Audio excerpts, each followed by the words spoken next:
Hello hi नमस्कार मु राजेश आपण मान स्वागत करुच्ची proof with Rajesh YouTube channel को। आज यही इंपोर्टेंट वीडियो आम जानवा पाइबा कि आपण जदि बाहर राज्य में बीएड करिसेंती आपणकर जनातर हेउ किंबा अजनातर हेउ लक्ष लक्षाधिक टंका आपण इन्वेस्ट करके गोटे सर्टिफिकेट पाउछंती बा एग्जाम देकी आपण जो बीएड करूछंती कोन पे करूछंती काहेकि ना आपण ओडिशा गवर्नमेंट अधीन रे गोटे सरकारी चाकरी अर्थात गोटे हाई स्कूल टीचर रो आपणकर स्वप्न पूरण पाई किंतु एते टंका खर्च कला परे आपणको आपणको एजेंट जो सब सर्टिफिकेट देउछि सेही सर्टिफिकेट जेन्युइन से सर्टिफिकेट वैलिड कि नहीं आपण जानिबे किपरि से पर्यंत आपण वैलिड बोली जानि परिबे नहीं जे पर्यंत आपण डॉक्यूमेंट वेरिफिकेशन आपण उत्तीर्ण होई कि आपण चाकरी करि नाहंती। देखंतु आपण जदि ऑलरेडी बीएड करि सारिछंती किंबा बीएड करिवे बोली भाबुछंती किंबा बीएड करूछंती ए वीडियोटी समस्तଙ୍କ ପାଇଁ इंपोर्टेंट रहिबो। दयाकरी जो जो छोट छोट इश्यू अछि जोथि कि आमको जो डॉक्यूमेंट वेरिफिकेशन जो ऑफिसर माने बसी थांती जो सर माने बसी थांती आपन को जदि किछि क्वेश्चंस पचारंती से रिगार्डिंग आपन तार सठिक उत्तर दे पारिबे। काहेकि कथा कोन कि ना आमे माने समस्त बाहर राज्य जो बीएड करूछंती सेमान को मनरे कोउठी ना कोउठी प्रश्न उंकी मारे कि एमाने कोन सत्तरे जाई बाहर राज्य रे बीएड करिसंती अर्थात वैलिड कॉलेज रे बीएड करिसंती सेमान को पाखरे प्रॉपर डॉक्यूमेंट अछि कि नै एनसीटी सर्टिफिकेट अछि कि नै एफिलिएशन इक्विवेलेंस ओटीपीआर में सेमाने पब्लिश करिसंती कि नै तत्सहित सेमाने कोन सत्तरे सेमाने परीक्षा देइसंती ना मे मिछरे खाली पैसा दे दे कि सर्टिफिकेट पाई जाउछंती यही सब जो सेमान मनरे जो डाउट उंकी मारे से आपको क्वेश्चन पचारती एनसर जना नथिबो ताले कोठी ना कोठी सेमान मनरे द्वंद्व सृष्टि होबो आ आपनको रिजेक्ट करि पारंती मध्य। तेणुकर ये जो छोट मोट आपंकर भूल अच्छी इश्यू अच्छी आपको डॉक्यूमेंट चेक कर दिंतु। ये वीडियो मोर कर मेन रिजन हूँ जीक निजे फेस करी सेटा आपन के फेस न करंतु एत टंका दे आपन जो गोटे कौन कोर्सटे करुँच ताहा व्यर्थ न जाऊ। तेणुक दयाकोरी भिडियोटी को संपूर्ण रूप से शेष पर्यंत देखिए बिना स्किप न करिकी। प्रथम क्वेश्चन है कि आमर जो सील एंड सिग्नेचर इश्यू किछि स्टूडेंट को मनरे आज भी डाउट अच्छी कि सेमानकर समस्त सर्टिफिकेट रे सील एंड सिग्नेचर नाही बोली। प्रथम क्वेश्चन से होची बहुत पिलांक मनरे डाउट कि सील एंड सिग्नेचर को लेकिन अर्थात प्रथम क्वेश्चन है कि आमर जो प्रोविजनल सर्टिफिकेट रोची प्रोविजनल सर्टिफिकेट गोटे रहा एमती प्रोविजनल सर्टिफिकेट गोटे थी तत्सहित आपणकर 4टी मार्कशीट रोच जोटा कि यूनिवर्सिटी तरफ आसो आ रहा आपणकर परसेंटेज सर्टिफिकेट जहाँ भी होना कहीं आपण देखिए जो जो सर्टिफिकेट रे सरल भाषा रे कहबा को गले जो सर्टिफिकेट रे आपणकर गोटे ऑप्शन थिबो कि signature of principal with seal एमितिका गोटे ऑप्शन थिबो signature of principal with seal एमितिका जदि कोडी जगह ऑप्शन अच्छी प्रिंसिपल साइन आ सील मारिया से जगह मोस्ट नीडेड से जगह आपणकर जमीती होना कहीं प्रिंसिपल साइन आउ से कॉलेज सीलटा रहिबा नितांत आवश्यक। सेटा साधारणतः जो मैंने आचार्य नागार्जुन यूनिवर्सिटी रे बीएड करछंती सेमाने आपनकर देखंतु प्रोविजनल सर्टिफिकेट रे ए लेफ्ट साइड रे आपनकर गुटे से ऑप्शनटा रहुची प्रिंसिपल साइन मारिया पे से जगह निहाती रहिबो।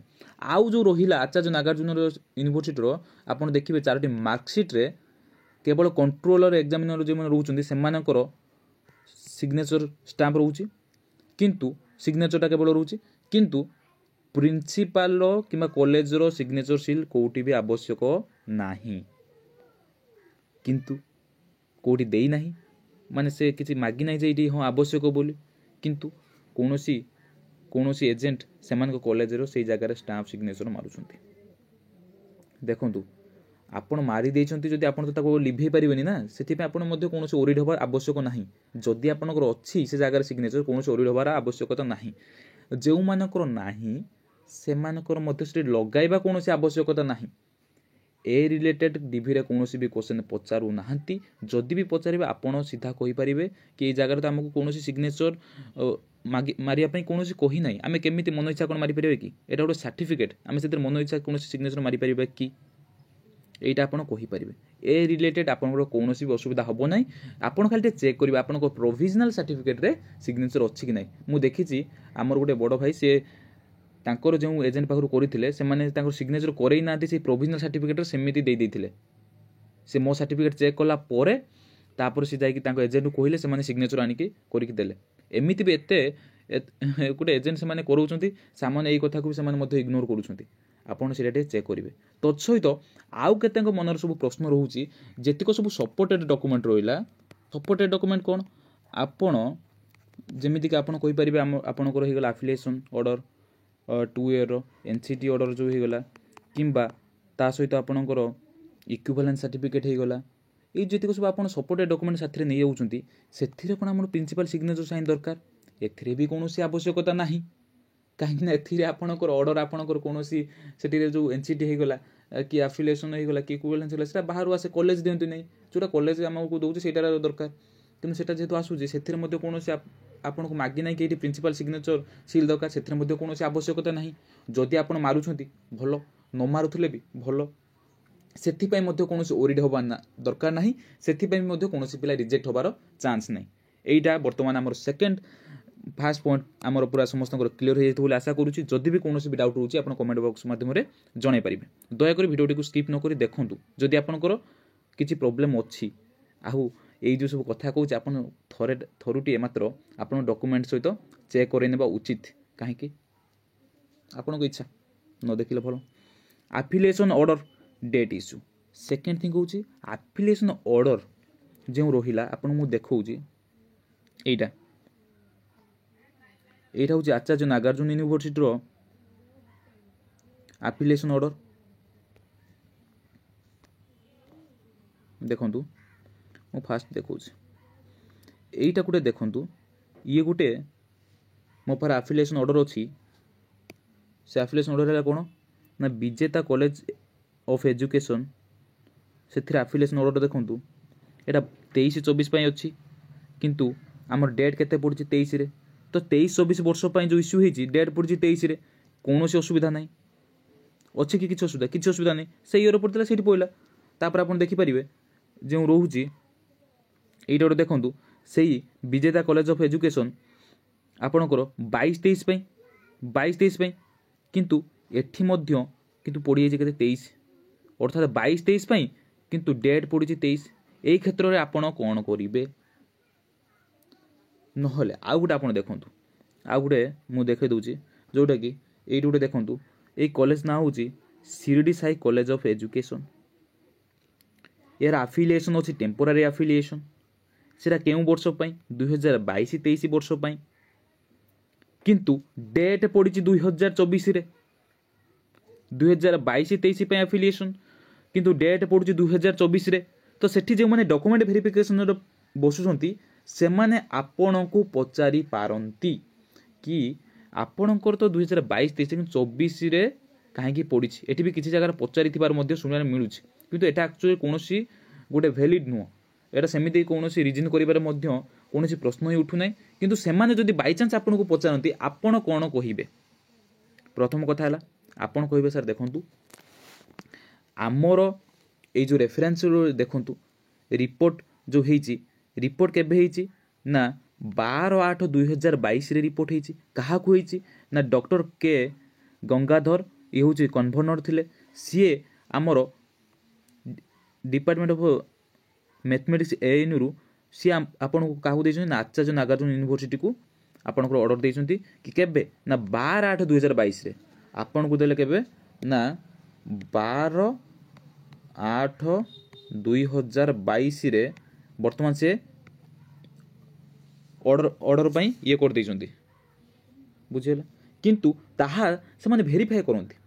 ସେମାନେ ଭାଇସ୍ ଚାନ୍ସେଲରକୁ ଭାଇସ୍ ଚାନ୍ସେଲର ଆପ୍ରୁଭ୍ କରିଛି କେବେ ନା 6/1/2024 ଆପ୍ରୁଭ୍ କଲା ପରେ ଭାଇସ୍ ଚାନ୍ସେଲରକୁ ପଠାଇଥିଲେ। ସେ ଆପ୍ରୁଭ୍ କଲା ପରେ 12/8/2022ରେ ସେମାନେ ପଠାଇଛନ୍ତି। ଆଉ ଭାଇସ୍ ଚାନ୍ସେଲର ପାଖରେ ସେମାନେ ରିସିଭ୍ କରିକି ସେମାନେ ଭେରିଫାଏ କରୁଛନ୍ତି 2024ରେ। ଆକ୍ଚୁଆଲି ଆଚାର୍ଯ୍ୟ ନାଗାର୍ଜୁନ ୟୁନିଭର୍ସିଟି ଏମିତି ହୁଏ, ସେମାନେ ଆଫିଲିଏସନ୍ ଦିଅନ୍ତି, ସେମାନଙ୍କ ଭିତରେ ଟଙ୍କା କାରବାର ଟିକେ ହୁଏ। ଯେଉଁ କଲେଜ ସହିତ ଯେମିତି ଭଲ ସମ୍ପର୍କ ସେମାନଙ୍କୁ ଆଫିଲିଏସନ୍ ଜଲ୍ଦି ଦେଇ ଦିଅନ୍ତି। ଟିକେ ଟଙ୍କା କାରବାର କ'ଣ ଏପଟ ସେପଟ ହେଇଥିବ କି ଯାହା ବି ହେଉନା କାହିଁକି ସେମାନେ ସେଇଟାକୁ ଟିକେ ଲେଟ୍ କରିକି ଆପଣଙ୍କର ଭେରିଫାଏ ଦିଅନ୍ତି। ଏଥିରେ ମଧ୍ୟ ଆପଣ କୌଣସି ଇସ୍ୟୁ ହେବ ନାହିଁ। ସେଇଟା ତାଙ୍କର ଭିତିରିଆ କଥା। ସେମାନେ ଦେଖନ୍ତି କଲେଜର ଭିତ୍ତିଭୂମି ଅଛି କି ନାହିଁ, ବିଏଡ୍ ପାଠ୍ୟକ୍ରମର ଯୋଗ୍ୟତା ସେ କଲେଜ ପାଖରେ ଅଛି କି ନାହିଁ, ଆପଣଙ୍କ ପାଖରେ ସଠିକ୍ ବିଲ୍ଡିଂ କଥା ହେଉ କିମ୍ବା ଟିଚର ଫ୍ୟାକଲ୍ଟି କଥା ହେଉ, ସେହିସବୁ ତାଙ୍କ ପାଖରେ ଥିଲେ ହିଁ ସେମାନେ ଆପଣଙ୍କୁ ଆଫିଲିଏସନ୍ ଦିଅନ୍ତି।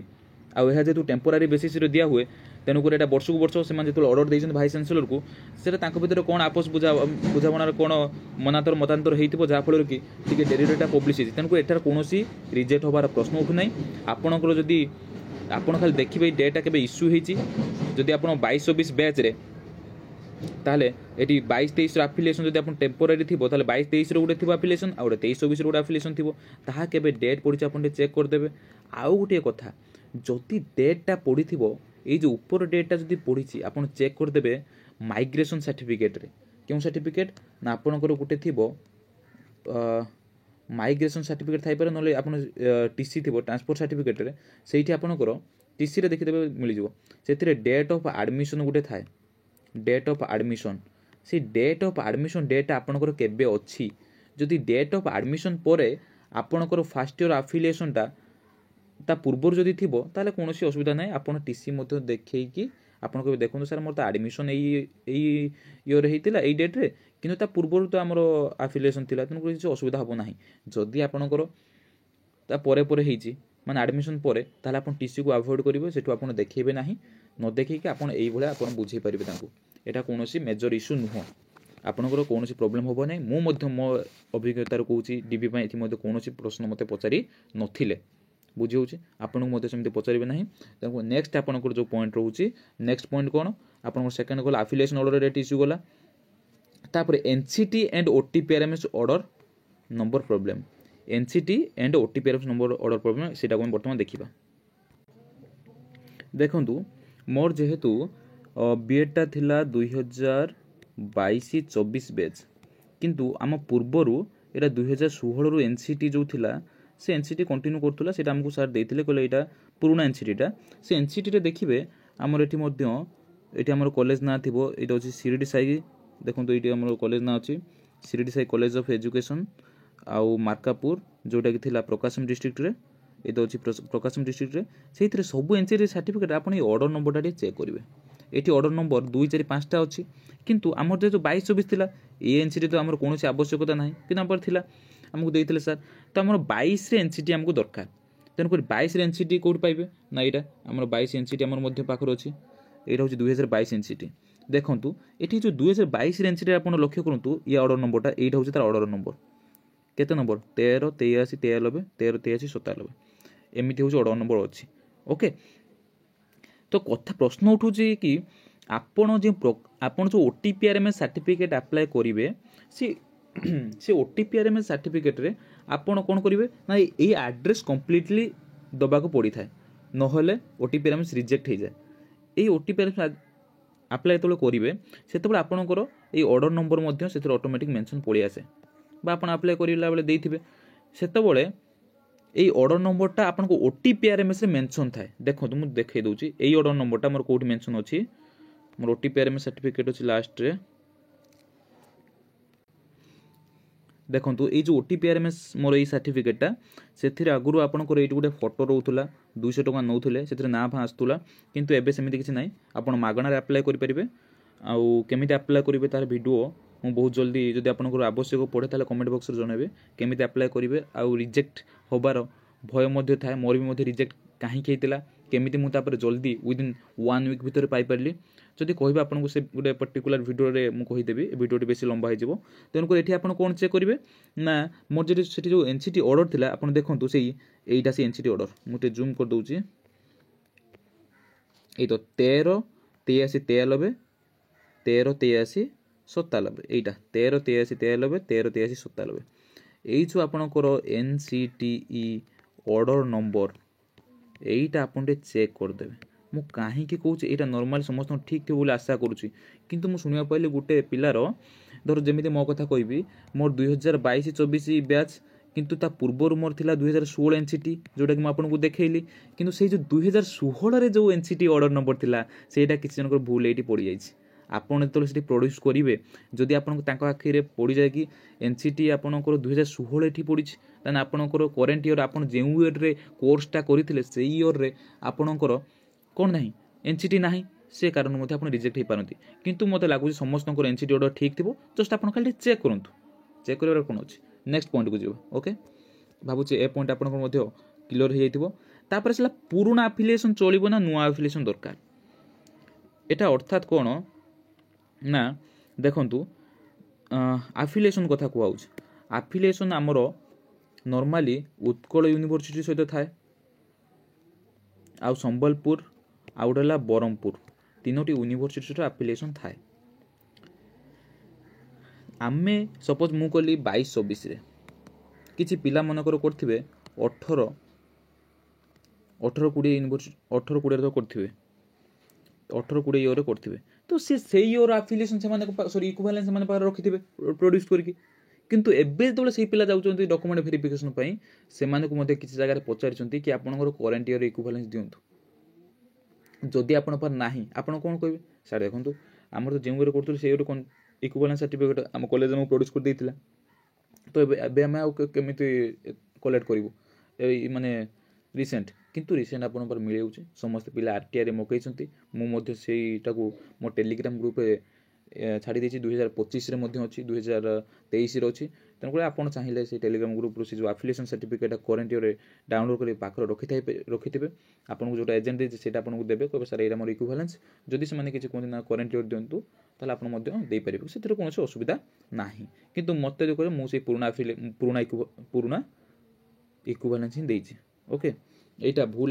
আফিলিয়েসন নুহ এটা ইকুইভ্যালেন্স হয়ে যাব বুঝলা এটা পুরোনা ইকুইভ্যালেন্স সার্টিফিকেট এটা আফিলিয়েসন নুহ আফিলিয়েসন ইকুইভ্যালেন্স সিমিলার টাইপর কেতবে কোণ পশিযাଉଛି কিন্তু ଆପଣ ବୁଝି ରଖନ୍ତୁ ଇକ୍ୟୁଭାଲେନ୍ସ ସାର୍ଟିଫିକେଟ୍ କିନ୍ତୁ ରିସେଣ୍ଟ ଇୟର୍ ମାଗୁଛନ୍ତି ସେଇଟା ଆପଣଙ୍କର ମିଳିଯିବ ଟେଲିଗ୍ରାମ ଚ୍ୟାନେଲ୍ ଲାଷ୍ଟକୁ ରହିଲା date of publication of result certificate ଅଛି ତ ଡେଟ୍ ଅଫ୍ ପବ୍ଲିକେସନ୍ ସାର୍ଟିଫିକେଟ୍ କ'ଣ ନା ଦେଖନ୍ତୁ ଯେଉଁମାନେ ଆଚାର୍ଯ୍ୟ ନାଗାର୍ଜୁନ ୟୁନିଭର୍ସିଟି ଅଣ୍ଡରରେ ବିଏଡ୍ କରିଥିଲେ ସେମାନଙ୍କର ପ୍ରୋଭିଜନାଲ୍ ସାର୍ଟିଫିକେଟ୍ର ଏଇଟା ଫାର୍ଷ୍ଟ ପେଜ୍ଟା ଦେଖନ୍ତୁ ଏଇଠି ଗୋଟେ ଲେଖା ହେଇଛି ବଡ଼ ବଡ଼ ଅକ୍ଷରରେ date of publication of result 14/8/2024 ତେଣୁକରି ଯେଉଁମାନଙ୍କର ଡେଟ୍ ଅଫ୍ ପବ୍ଲିକେସନ୍ ରେଜଲ୍ଟ ସେମାନଙ୍କର ସାର୍ଟିଫିକେଟ୍ରେ ମେନସନ୍ଡ ଅଛି ତେଣୁକରି ଆପଣଙ୍କୁ କୌଣସି ଓରିଡ୍ ହେବାର ଦରକାର ନାହିଁ ସେମାନେ ଆପଣଙ୍କୁ ମଧ୍ୟ କୌଣସି କ୍ୱେଶ୍ଚନ୍ସ ପଚାରିବେ ନାହିଁ ତେଣୁକରି ଆପଣଙ୍କ date of publication of result extra certificate ମଧ୍ୟ ଆବଶ୍ୟକତା ନାହିଁ କିନ୍ତୁ ଯେଉଁମାନଙ୍କର date of publication of result mention ନାହିଁ ସେମାନେ ଆପଣଙ୍କ କଲେଜକୁ କଣ୍ଟାକ୍ଟ କରନ୍ତୁ ସେମାନଙ୍କ ଏଜେଣ୍ଟ କୁହନ୍ତୁ ଆପଣଙ୍କୁ extra date of publication result certificate ଦିଅନ୍ତୁ ବୋଲି